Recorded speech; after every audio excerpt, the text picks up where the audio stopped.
신령님께 빌린 돈. 옛날 한양의 어느 작은 집에는 길상이라는 청년이 살았습니다. 길상이는 어려서 아버지를 일찍 여의고 몸이 불편한 어머니를 봉양하기 위해서 어린 나이부터 생업에 뛰어들었습니다. 이런저런 자비를 하다가 그래도 시절에서 나름 잔뼈가 굵게 되었으니 그동안 모아둔 돈을 바탕으로 장사 자리를 사고 그곳에서 엿을 팔며 생계를 꾸려나갔습니다. 그런 길상이를 보며 주변의 마을 사람들은 대견해하고 기특해하며 늘 칭찬을 하였습니다. 길상이는 여느 날처럼 엿을 팔기 위해 연목판에 흰여풀을 담고 있었습니다. 오늘은 과거 시험이 있으니까 과거장 근처로 직접 가서 엿을 팔아봐야겠구나. 길상이는 그렇게 생각을 하고 연못판을 들고 과거 시험장 근처로 향했습니다. 아이고, 이런, 너무 일찍 왔네. 사람이 없구나. 조금 더 있다가 장사를 시작해야겠다. 일단은 적당한 나무 아래에서 부족한 잠을 좀 채워야지. 길상이는 장사 준비로 늦게 자고 새벽에 일어나느라 늘상 잠이 부족했기에 나무에 몸을 기댄 순간 잠에 빠져들었습니다. 그런데 그런 길상이의 꿈에 웬 처음 보는 노인이 나타났습니다. 노인은 길상이에게 말했습니다. 이봐 청년, 저기 묵과 시험장 세 번째 관역 뒤에 말이야, 5,000냥이 묻혀있다네. 그 임자는 한양 동문 근처에 사는 임대감의 돈이야. 그 댁을 찾아가서 주인에게 돈을 세매주고 그 돈을 빌린다는 차용증서를 받아다가 그 원래 자리에 묻어 놓도록 하게나. 그리하면 길상이 자네의 고된 삶에도 희망이 생길 것이야. 어서 그만 자고 일어나게. 잠은 나중에 다 더 나이 먹고 많이 자라고. 예, 아니. 그게 무슨 소리세요? 길상이가 물었지만 노인은 갑자기 연기처럼 사라져 갔습니다. 길상이는 그 순간 잠에서 깨어났습니다. 아니, 무슨 꿈이 이래? 세상에, 이거 진짜인가? 에이, 아닐 거야. 내가 요새 많이 힘든가? 아유, 사람들 더 오기 전에 잠을 더 자두자. 길상이는 눈을 뜨고 과거장 주변을 살폈습니다. 하지만 여전히 아무도 보이지 않았습니다. 그래, 역시 잠이나 더 자야지. 길상이는 다시 눈을 감았습니다. 그런데 잠든 길상이의 꿈에 또 노인이 나타났습니다. 아, 이봐 자네, 왜 내가 말하는 대로 안 하는가? 어서 하라고, 어서. 아니, 내가 좋은 기회를 줘도 왜 안 하는 거야? 자네 평생 엿장수로 살고 싶나? 예, 아니. 그 순간 길상이는 다시 꿈에서 깼습니다. 와, 이거 이상한데. 진짜인가 확인해 봐야겠다. 길상이는 일어나서 집으로 달려가 그니를 들고 나왔습니다. 그리고 과연 아무도 없는 묵과 시험장의 세 번째 관역 아래를 파보니까 그곳에 정말로 괴짝이 있었습니다. 세상에, 꿈이 정말이잖아. 이 안에 은하가 5,000냥이나 있다고. 길상이가 그 괴짝을 꺼내어 열어보니까 정말 그 안에 은하가 가득 들어 있었습니다. 무게는 또 어찌나 무겁던지 간신히 그것을 들 수 있었습니다. 길상이는 노인의 말이 떠올랐습니다. 한양 동물에 사는 임대감댁이라고 했겠다. 길상이는 연못파는 과거장 한편에 내팽겨둔 채로 그 괴짝을 등에 짊어지고 길을 나섰습니다. 그렇게 땀을 뻘뻘 흘리면서 무거운 괴짝을 들이고 북문 근처에 도달한 길상이는 사람들에게 임대감의 집을 물어봤는데 아무리 물어도 임대감이란 대감댁은 없는 것이었습니다. 아, 분명 임대감님 댁이라고 했는데 이상하다.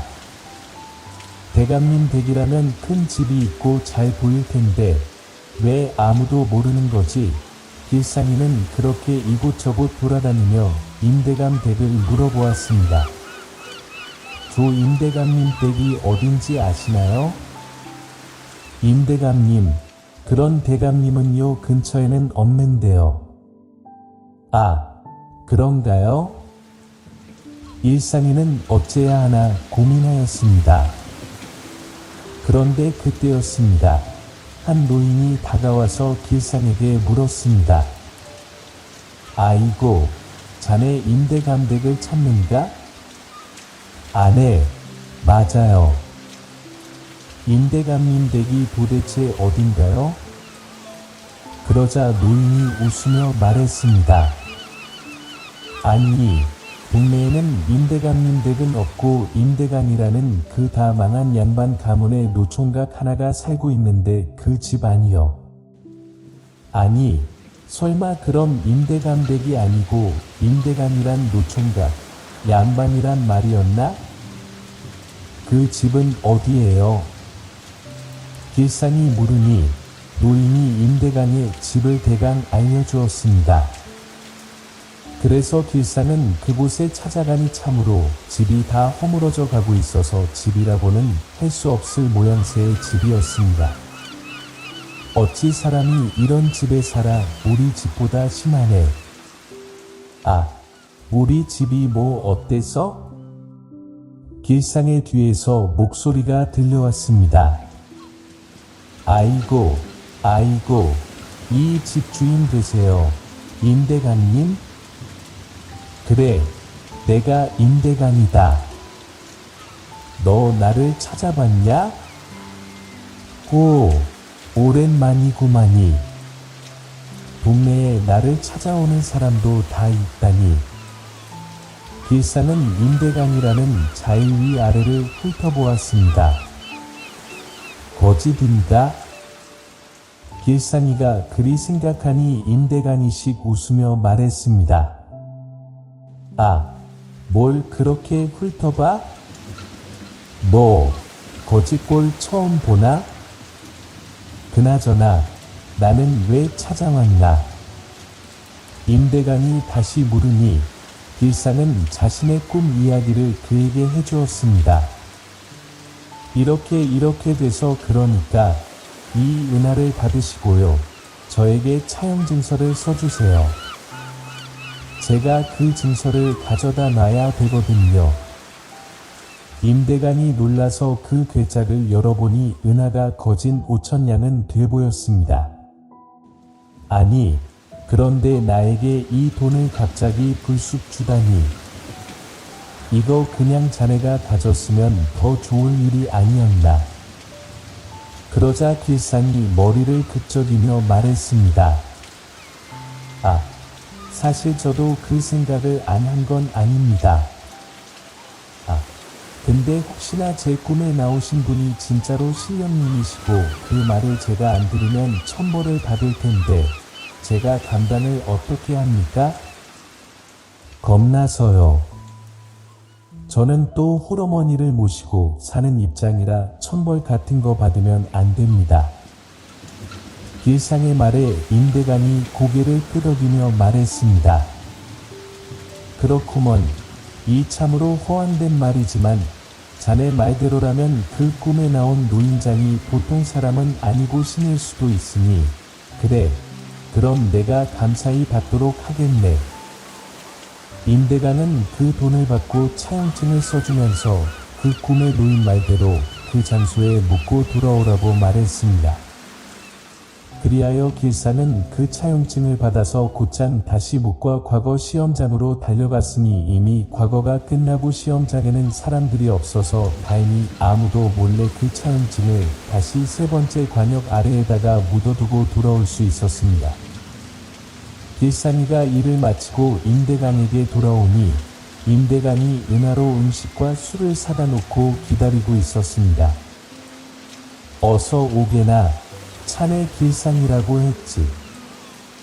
임대강은 길상을 반겨주었고 두 사람은 함께 음식과 술을 나누어 마셨습니다. 이런저런 시덥지 않은 대화를 나누다가 문득 길상이 임대강에게 물었습니다. 저 선배님, 그런데 선배님은 어찌 이리 다 쓰러져가는 집에서 사시는 겁니까?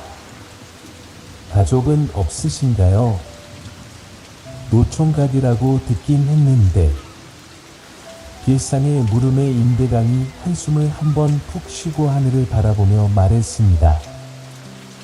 하하, 그러게 말이다. 나도 어린 시절에는 커다란 백골 같은 집에서 살았던 것 같은데 이제는 기억도 가물가물하구나. 정말입니까? 그런데 어쩌다가 이런 거지 같은 집, 그러니까 이런 집에서 살게 되신 거예요?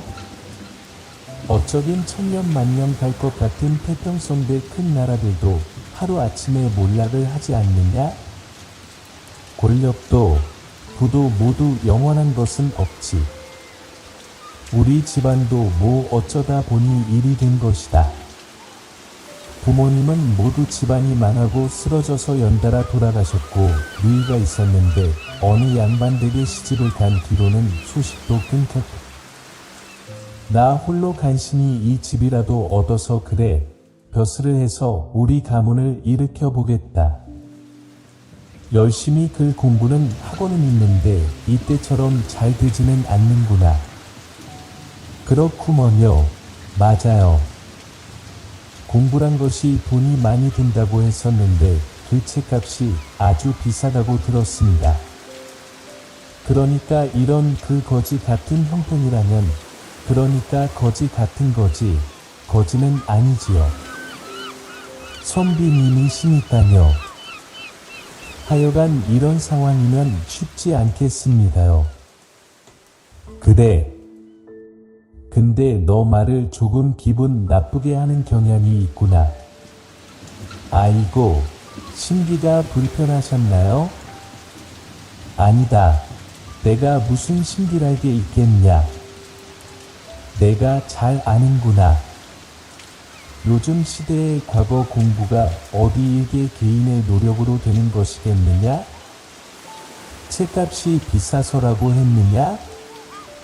그건 그렇다 쳐도 조상님이 물려준 재산이 있어야 과거에 합격을 한다니 그건 좀 이상한데요. 모르는 소리 이 아들 하나 과거를 보게 하는데 들이는 돈이 얼마인지 아느냐? 기출문제집부터 시작해서 과거 시험 족집게 강사의 강의도 들어야 되고 과거 시험에 써야 되는 명품 부시며 벼르며 연접도 있다는구나. 그리고 뭐 글씨 교정 수업도 들어야 된다던데 아이고 곧 뭐가 그렇게 많아요? 그분이 아니라 이 과거 시험 공부를 하는데 머리가 좋아지는 약도 먹는다던데 다들 그 돈 되느라고 가구도 팔고 땅도 팔고 집도 팔고 난리다 난리 아주. 요즘 아들이 있는 양반집 기둥은 다 반쯤 뽑혀 있다고 보면 된다. 그래서 요즘 그 딸들 나와서 과거 시험 합격하니 선비한테 시집 보내는 게 엄마들 꿈이라나 뭐라나. 아이고 세상에. 아니 이런 세상이 다 있습니까? 저 같은 평민은 그럼 과거 보는 것은 꿈도 못 꾸겠네요. 아, 선비님 그래도 어찌 빚을 좀 내서 도전을 해보시면 안 되는 겁니까? 그게 돈이 그렇게 비싸요. 암이 싸고 말고 너 그 족집게 강의 수강료가 얼마인지 아느냐? 한 회쌀 한 가만이다. 한 가만이. 그 강사는 과거도 안 본 사람인데 그 강의로 쌀 참고만 수십 개. 그 안에 쌀이 그득하더구나. 아 나도 그냥 강사나 할 걸 그랬나. 아이고 말세로 그만요 말세예요. 그래 어쩌다가 이 세상이 이 지경이 되었는지 결국 돈이지. 돈이 사람들을 이렇게 만든 것이다. 그래도 선배님 이제 그 망할 돈이 잔뜩 생기셨으니까 이왕 돈 생긴 거 그 힘을 빌어서 선배님도 한번 당차게 도전을 해보세요. 하하, 그래 고맙다. 내가 참으로 나에게는 복이구나. 내 이야기를 너무 많이 했는데 너희 이야기도 한번 들어보자구나. 길상아, 길상이는 선비의 물음에 자신의 삶에 대해서도 이야기를 하였습니다. 그러니 선비는 길상이가 어린 시절부터 집안에서 가장 역할을 했다는 사실에 몹시 놀라하였습니다. 야, 길성아, 너 참으로 기특하고 대견하구나. 아니, 그 어린 나이에 가장이 되어서 시전에 장사 자리도 마련해서 장사도 하고 내가 나보다 낫구나. 나는 어려운 상황에서 다 포기하고 이러고 살고 있는데 너는 그래도 최선을 다하고 있으니 나도 너를 본받아서 앞으로는 열심히 해봐야겠다. 아이고, 과찬이세요. 이렇게 말씀하시는 걸 보면 선배님께서는 장차 큰 인물이 될 거예요. 제가 시장에서 그래도 오랫동안 사람들을 하도 많이 만나다 보니까 사람 보는 눈이 좀 있답니다. 그러냐? 고맙다. 고마워. 두 사람은 서로의 힘든 삶의 동병상련을 느끼며 어느새 친해졌습니다. 그렇게 술이 좀 들어가고 두 사람은 어느새 형님 동생하는 사이까지 되었습니다. 임대강이 길상에게 말했습니다. 이봐 동생을 위해서 내가 생계를 좀 마련해 줄 터이니 어머님을 모시고 와서 나와 같이 살도록 하지. 이렇게 일상 동생이 넘겨주는 은하로 집도 마련하고 땅도 사고 하면 그럭저럭 살만할 거야. 아니, 형님 그게 정말입니까? 저야 그럼 너무죠. 제가 형님 잘 모실게요. 길상은 몹시 기뻐하며 그러겠다 하였습니다. 그래서 그날로 길상은 어머니를 모시고 임대강의 집으로 왔습니다. 임대강은 수천량의 은으로 새 집과 농사 지을 땅을 마련하였고 그 집 바로 옆에 따로 또 좋은 집 한 채를 마련하여서 일상이와 어머니가 자회사일 수 있게 해주었습니다. 그리고 길상에게도 큰 땅을 떼줘서 그 땅에서 농사를 짓게 해주었습니다. 그러니 길상은 엿을 팔며 허름한 집에서 살 때보다 살림이 더 나아지기 시작했고 어머니도 환경이 좋아지고 먹는 음식이 좋아지니까 건강을 회복하기 시작하셨습니다. 임대강 또한 남은 돈으로 책도 사고 쪽 집게 강의도 듣고 머리 좋아지는 약도 사 먹으며 최선을 다해 과거 준비를 하였고 길상은 그런 임대강이 과거 공부에만 전념할 수 있도록 옆에서 그의 수발을 들어주며 최선을 다해 지원을 해주었습니다. 그리고 4에서 5년의 시간이 흘렀습니다. 드디어 임대강은 공부를 마치고 과거에 응시하였는데 장원급제를 하였습니다. 임대강은 그 길로 두루 조정의 요직을 거치게 되었고 여러 고을의원을 역임하게 되었는데 그때마다 늘 길상과 그의 어머니와 함께하면서 관의 안락함을 함께 누렸습니다. 그리고 몇 년 후에 임대강은 평양감사의 자리에 오르게 되었습니다. 당시 평양감사라 하면 모든 관리들이 바라는 꿈의 자리였습니다. 임대강은 평양감사가 되어서 선정을 펼쳤으며 길상은 임대강의 옆에서 평양의 지역 살림을 도맡아 운영해 주었는데 길상이가 워낙 상제에 밝아 지역 살림이 갈수록 불어나니 평양 지역은 그 어느 지역보다 자회사이게 되었고 지역 사람들은 임대강의 훌륭한 다스림을 칭송하였습니다. 임대강은 그런 길상의 재주를 높이 사서 그를 조정에 청거하여 자신의 부관으로 삼았으니 평생 여기나 팔 줄 알았던 길상이는 관리가 되어 부와 권세를 모두 누리게 되었습니다. 그렇게 몇 년이 또 지나고 임대관과 길상이 함께 평양의 창고들을 점검하다가 보니 은하들을 보관한 창고에 괴작 하나가 텅 비어 있는 것을 발견했습니다. 아니 형님, 이게 어찌 이 창고에 도둑이 들었나 봅니다. 세상에 괴짜든 두고 어째 은하만 홀랑 털어갔습니다. 일상이 놀라며 말하니 임대간이 다가와 괴짜를 살펴보다가 그 안에 웬 종이가 있는 것을 발견했습니다. 아니, 일상아, 이거 보거라. 예, 왜 그러십니까, 형님? 아이고야, 이 세상에. 길상이가 보니 그 종이는 바로 일전에 임대간이 자신에게 은하를 받고 써주었던 차용증이었습니다. 아니, 세상에.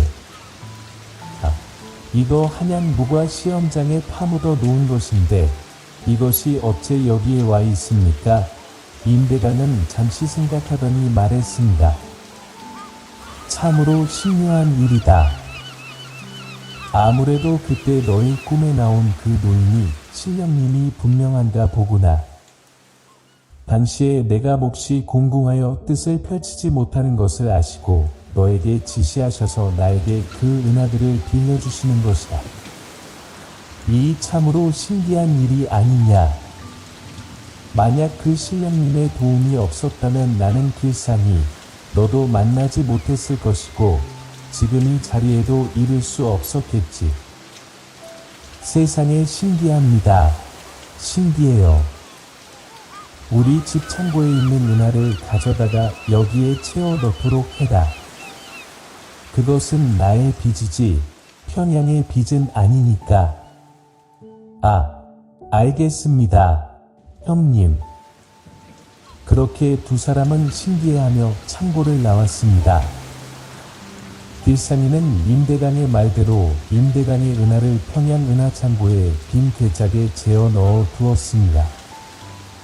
그런 일이 있고 그 뒤에도 두 사람은 친형제처럼 함께하며 나란 일을 해나갔으니 훗날 임대간은 수많은 선정과 여러 공로를 인정받아 나라의 재산이 되었으며 길상 또한 평민 출신이었지만 임대간의 도움과 본인의 뛰어난 능력을 인정받아서 조정의 요직에 올랐으니 두 사람 모두 오래오래 나라를 위해서 좋은 정치를 하며 잘 살아갔다고 합니다. 먹으면 죽는 엿. 옛날 어느 마을에는 먹으면 죽는 엿을 무척이나 좋아하는 훈장님이 있었습니다. 이 훈장님은 엿을 어찌나 좋아하는지 늘 엿을 먹지 않으면 이발의 가시가 돋을 지경이었습니다. 훈장은 아이들을 가르치면서도 엿을 책상 서랍에 넣어두고 혼자서만 쏙쏙 빼서 입에 넣어 먹었습니다. 아이고, 만나라.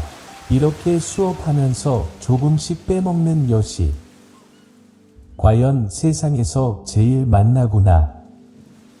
그런 훈장을 보고 아이들이 이따금씩 문장에게 물었습니다. 훈장님은 도대체 뭘 그렇게 드시는 겁니까? 참으로 맛나 보이는데 저희도 좀 주시면 안 될까요? 아이들의 말에 훈장은 심각한 표정으로 말했습니다. 얘들아, 이것은 말이다. 20살 이전에 먹으면 죽는 무서운 이야기라 한다. 20살이 넘은 사람이 먹으면 맛있는 엿이지만 너희들 같이 어린 아이들이 먹으면 곧 죽게 되지. 그러니까 아주 조심해야 한다. 훈장은 아이들이 혹시나 자신이 없을 때 그 엿을 몰래 빼먹을까봐 무섭게 이야기를 하였습니다. 하지만 영특한 아이들은 그 말에 속지 않았습니다. 아이들은 서로 수군거렸습니다.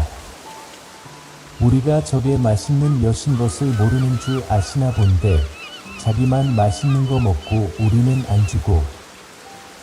훈장님이 어찌 저렇게 치사해. 아이들은 어떻게 하면 저 맛있는 엿을 자신들도 먹을 수 있을지 궁리하였습니다. 그러던 차에 하루는 훈장님이 일이 있어서 옆마을에 가게 되었고 서당에는 아이들만 남았습니다. 그러자 한 아이가 말했습니다. 얘들아, 우리 심심하고 배도 고픈데 훈장님의 숨겨둔 엿을 먹자 어때? 그러자 다른 아이가 말했습니다. 아, 그러다가 혼나면 어쩌려고.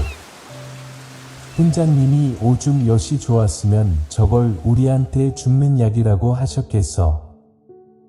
우리가 먹은 걸 아시면 우린 아주 혼쭐이 날 거야. 무슨 좋은 방법이 없을까? 그러자 처음 엿을 먹자고 제안한 아이가 벌떡 일어나더니 훈장님이 가장 아끼는 포류를 냅다 집어 던져서 부숴버렸습니다. 그러자 다른 아이들이 몹시 놀라하며 말했습니다. 야, 뭐 하는 거야? 너 제정신이야? 그거 훈장님이 가장 아끼는 거라고. 아, 우리 다 회초리 맞겠다. 어쩌지? 그러자 벼르를 던진 아이가 말했습니다. 아, 됐고. 자, 여기 다들 엿 받아 먹어. 아이는 훈장의 책상 서랍에서 엿들을 꺼내어 다른 아이들에게 나눠주고는 이어 말했습니다. 자, 그걸 먹고 이제부터 다들 죽은 체하고 누워서 눈 감고 있어. 알겠지? 그러니 모두들 엿을 입에 물고 맛있게 먹은 뒤에 누워서 죽은 체를 하기 시작했습니다. 한참 뒤에 훈장이 돌아와서는 이 모습을 보고 몹시 놀라서 화를 내며 말했습니다. 아니, 이것들이 이게 다 뭐냐? 너희들 왜 공부는 안 하고 딱 들어 누워 있는 것이야? 응. 그러자 벼를 깨뜨린 아이가 말했습니다.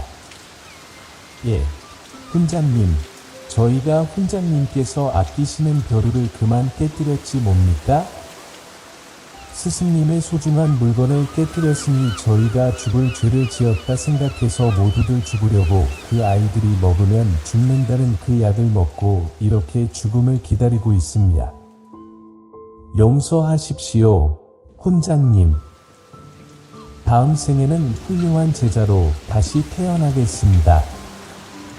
아이는 그렇게 말하고는 정말로 눈물을 글썽거리며 다시 드러누웠습니다. 그러니 훈장은 머리를 부여잡고 아이고, 머리야. 하였다고 멈추시오. 멈춰. 옛날 조선이 건국된 지 얼마 되지 않은 때 일입니다. 당시 박자안이란 사람이 있었는데 이 사람은 남방의 안무사로 임명되어 있었습니다. 그런데 그때 남쪽 지역의 왜구들이 침략했다가 박제환이 이끄는 관군에게 패퇴를 하였고 외자는 박제환에게 항복을 하였으며 조선에 귀화하겠다는 의사를 표시하였습니다. 박제환은 외장이 귀화를 하겠다니 마음이 풀어져서 그와 술을 마시며 이런저런 대화를 하였습니다. 그런데 그러던 중에 잘못하여 실수로 함부로 말해서는 안 되는 중요한 군사 기밀을 누설하게 되었습니다. 그리고 하필이면 이러한 사실이 상부에 보고가 되어 버리고 말았습니다. 이 사실을 안태조 이성계는 대노하였습니다. 심지어 그는 군을 통솔하던 장수였기에 이와 같은 행동이 얼마나 위험한 것인지 그 누구보다 잘 알고 있었습니다. 아니, 어찌 외장에게 군사 기밀을 누설할 수 있단 말인가? 그것이 얼마나 위험한 일인지 모른단 말인가? 그것이 그 외장이 귀화를 하겠다고 하여 이야기를 나누다 글이 된 것이라 합니다. 그래, 이화를 한 외장에게는 군사 기밀을 말해도 되는 것인가? 그런 것이야. 언제부터 그렇게 군사 기밀이 가벼워지는 것인가?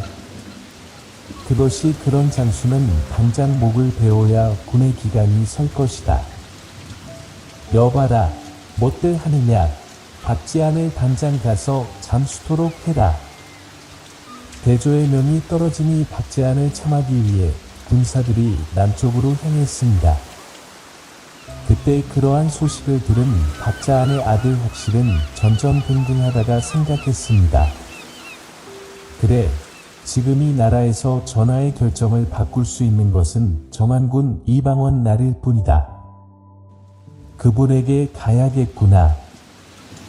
박실은 눈물을 쏟으며 아버지를 살려주십시오라고 정환군에게 계속해서 매달리고 간곡히 애원하고 통곡했습니다.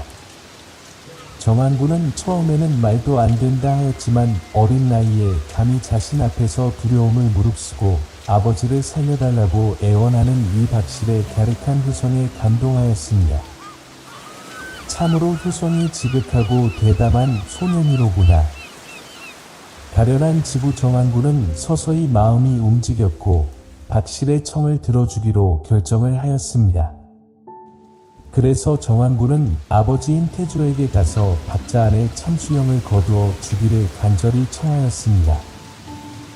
대조 이성계는 처음에는 거절하였으나 정환군의 설득에 넘어가 그를 참하는 명을 거두겠다 하였습니다. 그러나 이미 명을 받은 군사들이 떠난 지 오래였습니다. 자칫 새로운 명이 도달하기 전에 박제안이 참형을 당하는 사태가 벌어질 수도 있는지라 태조는 역마를 내어 관리에게 사형장으로 빨리 달려가라고 하였습니다.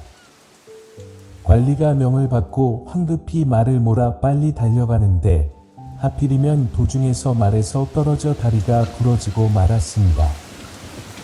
운명이 어찌되려 그러는지 계속 이런저런 일이 생겨 새로운 명이 도달하는데 차질이 생겼고 박제환이 참형을 당할 위험은 코앞에 다가왔습니다. 다리가 부러지는 관리는 어떻게든 가보려고 했으나 더 이상 빨리 갈 수가 없었고 맡은 일이 시각을 다투는 일이었기에 생각을 하다가 역관의 영리에게 권명을 담은 글을 전달하여 그로 하여금 대신해서 빨리 가도록 부탁을 하였습니다. 그리하여 이 관리 대신 어명을 전달하게 된 영리는 말을 타고 온 힘을 다하여 달리기 시작했습니다. 한편 이미 사형장에서는 일전에 명을 받았던 관리가 박제안을 사형장에 끌고 들어왔습니다. 그리고 그를 묶어놓고 자안의 얼굴에 오치를 풍기고 옷을 갈아입혀서 칼을 갖추어 의자에 앉혀놓은 뒤에 형을 집행하기 위한 모든 준비를 갖추었습니다. 그리고 처형을 할 망나니가 탈춤을 추고 있었습니다. 이제는 꼼짝없이 박자 안에 목이 달아날 지경이었습니다. 망나니가 춤을 멈추고 칼을 휘두르면 그 순간 박자 안에 목이 떨어지게 되는 것이었습니다. 이런 낭패다. 벌써 처형이 이루어지고 있는 것인가? 영리가 처형장에서 멀리 떨어진 곳에 도착하여 처형장을 보니 사람들이 모여있고 처형이 이루어지고 있는 듯 보였습니다. 그런데 다행히도 망나니가 탈춤을 추는 모습을 보았습니다. 아, 아직이구나. 하지만 이대로 가면 내가 적에 도달하기도 전에 처형이 이루어질 것이다. 멈춰야 한다. 영리는 말에 탄 채로 들판에서 삿갓을 휘두르며 고함을 질러댔습니다. 멈추시오. 멈춰란 말이요. 그렇게 영리가 온 힘을 다해 고함을 쳐대니 그 소리를 들은 사람들이 뒤를 보고 웅성대기 시작했습니다. 뭐야, 뭐가 오는데 멈추라는데? 이보시오. 저기 뒤에서 누가 멈추라는 뎁쇼. 사람들이 웅성대니 형을 집행하던 관리도 사람들이 바라보는 곳을 보았습니다. 그의 눈에 말을 타고 달려오는 관리가 보였습니다. 무언가 소리를 질러대며 삿갓을 휘둘러대는 것이 아주 급박한 소식인 듯 하였습니다. 소형장에 저리 급박하게 소식을 알릴 것이란 것인가? 저자를 기다려 봐야겠구나. 그렇게 생각한 형. 집행관리가 다행히 박제안을 참하지 않고 기다렸습니다. 그리고 곧 영리가 도착하여 처형을 멈추라는 어명을 전하니 박제안은 가까스로 죽음을 면할 수 있었습니다. 영리가 소리를 지르고 삿갓을 휘둘러댄 덕분에 자안이 목이 달아날 뻔하였던 그 찰나에서 살아나는 것입니다.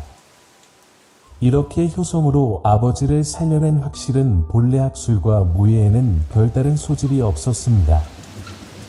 그래서 본디 관직에 오를 것은 아주 유월한 일이었으나 이방원이 왕위에 올라서 일전에 박실이 자신의 아버지를 효성으로서 살려내었음을 기억하고 이를 기특히 여겼습니다. 그렇게 그에게 관직을 내리고 실이라고 하는 이름도 하사하였습니다. 그렇게 박실은 태종 이방원에게 기용되어 전농시전이 되고 이어 병마사가 되었으며 후에 예조참의를 거쳐서 공조판서 그리고 그 다음에는 좌군동지 총재까지 올랐습니다. 박실은 태종이 죽고 나서도 관직 생활을 계속하여서 세종 때에는 중근 총재가 되고 전라도 수군처치사 도충재 등을 지냈다고 합니다. 친구 대접하기 옛날 어느 마을에 대수와 용수라는 두 친구가 살았습니다. 대수는 무과를 준비하였기에 산 언덕에 매일 같이 올라 말을 타고 다니며 활을 쏘는 연습을 하였고 용수는 문과를 준비하였기에 집에서 서책을 열심히 읽었습니다. 두 사람은 어린 시절 아주 절친하였으나 서로 준비하는 과목이 달랐기에 열심히 과거 준비를 하느라고 커갈수록 보는 날이 점점 줄어들었습니다. 그러던 어느 날 하루는 대수가 큰 마음을 먹고 용수의 집에 방문을 하였습니다. 이복에나 용수야. 오랜만이야. 대수가 왔다는 말에 이용수는 짐짓 마음이 좋지만은 않았습니다. 한참 공부를 하고 있었고 친구가 왔으니 주한상이라도 내어서 대접을 해야 하는데 이 용수는 상당한 구두수였기 때문입니다. 하지만 용수는 티 내지 않고 나가서 대수를 맞이했습니다. 어서 오게나, 대수. 이게 얼마만이야? 대수가 왔다는 말에 용수는 대수를 방 안으로 들이고 곧 부엌에 가서 먹을 것들과 술을 들고 왔습니다. 그러면서 용수가 말했습니다. 이복에, 우리 집은 가난하고 여기서 시장은 멀고 그러니 먹을 음식이 마땅치가 않다네. 그저 채소나 이런 풀떼기 뿐이야. 참으로 부끄러울 따름이네. 오랜만에 친구가 왔는데 거하게 대접할 거리가 없으니 그러자 대수가 웃으며 방문 밖을 바라보았습니다. 용서의 집마당 한켠에는 한 무리의 닭들이 어지럽게 돌아다니며 모이를 쪼고 있었습니다. 그것을 본 대수가 말했습니다. 그런가? 친구의 사정이 그렇다면 내가 내 것을 아낄 수는 없지. 저기 내가 타고 온 말이 있다네. 저 말을 잡아서 말고기를 술안주로 삼아 함께 그동안의 회포를 풀어보자고 대수의 말에 용수가 놀라하며 말했습니다. 아니, 그게 정말인가? 아니, 어찌 말을 잡아 자네? 문과를 준비하는데 말을 타고 활을 쏘야 하지 않는가? 말이 없으면 어찌 물가를 준비하려 하는가? 그러자 대수가 웃으며 대답했습니다. 아니, 저기 자네 집마당에 닭이 여러 마리가 있는데 그 중에 한 마리 빌려서 타고 다니면서 활쏘기 연습하면 되지 않겠나? 그러자 대수의 말에 용수는 머리를 극적이며 닭을 바라보다가 웃으며 말했습니다. 하하, 이런.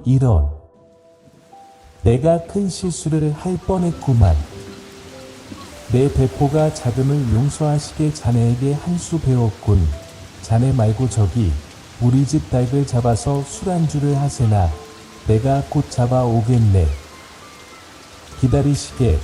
그렇게 두 사람은 닭을 한 마리 잡아서 실컷 먹고 마시며 오랜만에 회포를 잘 풀었다고 합니다. 몸가짐을 단정히 함정미하등의 몸민심서 몸가짐을 단정히 함. 일상생활에는 절도가 있고 복장을 단정히 하며 백성들을 만날 때에 장중하게 하는 것이 옛사람의 도이다. 동이 트기 전에 일어나서 촛불을 밝히고 세수하며 옷을 단정히 입고 띠를 띠고 묵묵히 꿇어 앉아서 정신을 함양한다. 얼마쯤 있다가 생각을 정리하여 오늘 해야 할 일들을 놓고 먼저 처리할 차례를 정한다. 제일 먼저 무슨 문서를 처리하며 다음에는 무슨 명령을 내릴 것인가를 마음속에 분명히 정해야 한다. 그런 다음 제일 먼저 할 일에 대하여 선처할 수 있는 방법을 생각하며 다음 할 일에 대하여 선처할 법을 생각하되 힘써 사역을 끊어버리고 한결같이 천리를 따르도록 한다.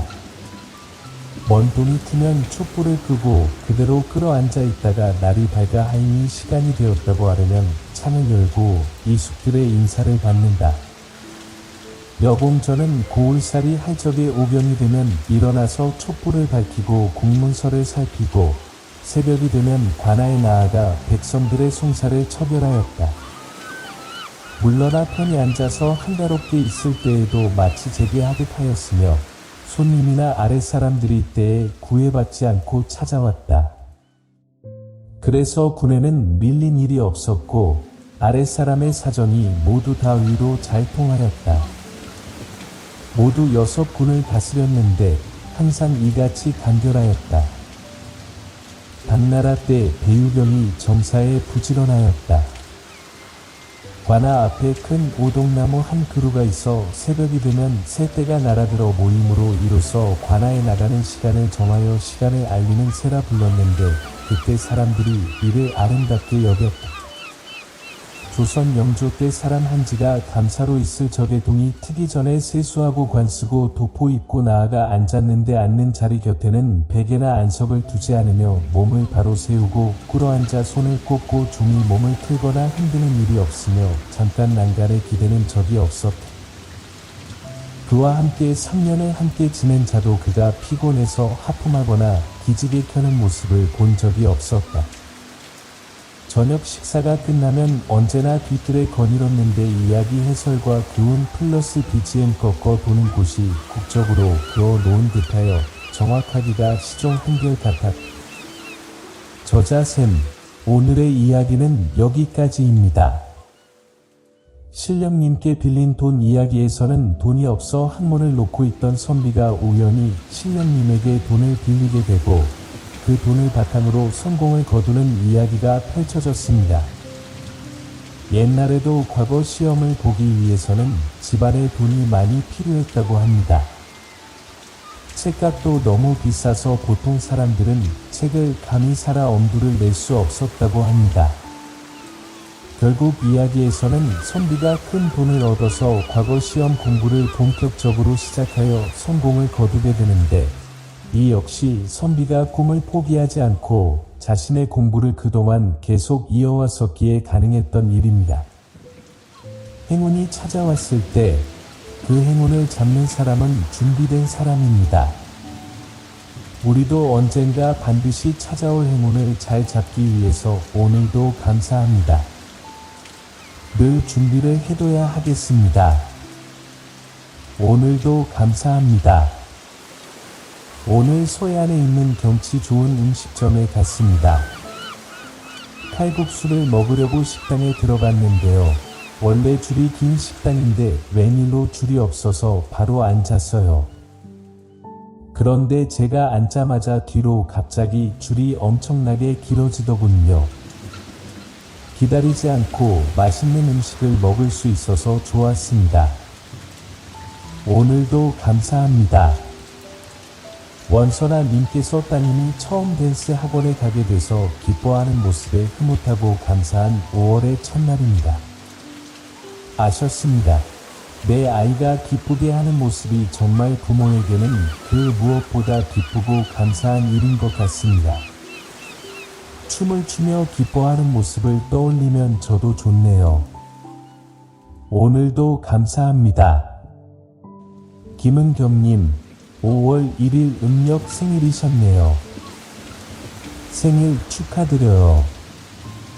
아침에 눈을 뜨니 햇살도 좋고 기분이 너무 좋으셨다고 해주셨습니다. 저도 날씨가 정말 좋아서 바로 외출을 했거든요. 좋은 날 생일 맞이하시는 것 다시 한번 축하드리고 오늘도 감사합니다. 김진홍님은 응원하시는 야구팀이 8연승을 했다고 감사하다고 해주셨어요. 롯데군요. 저도 예전에 비닐봉지를 쓰고 부산 갈매기를 부르면서 응원했었는데 반갑습니다. 앞으로 10연승 기원합니다. 오늘도 감사합니다. 안대빵님은 해외에서 일이 잘 안돼서 마음 졸이며 사느라 불면증과 불안증으로 잠도 잘 안 오고 고생하셨는데요. 요즘은 잡생각이 많이 줄어서 감사하다고 해주셨습니다. 얼마나 힘드셨을까요? 그래도 좋아지기 시작했으니까 앞으로 더 좋아지실 만 남았다고 생각합니다. 하루하루 조금씩 더 좋아지실 거예요. 오늘도 감사합니다. 원래 하루에 한 분 읽어드리려고 계획을 하였는데 좋은 댓글을 여러분께서 많이 남겨주셔서 더 읽어드리고 싶은 마음에 좀 많이 해보았습니다. 앞으로도 오늘도 감사한 일 많이 올려주세요. 늘 항상 오늘도 감사합니다. 모두 잘 자셈.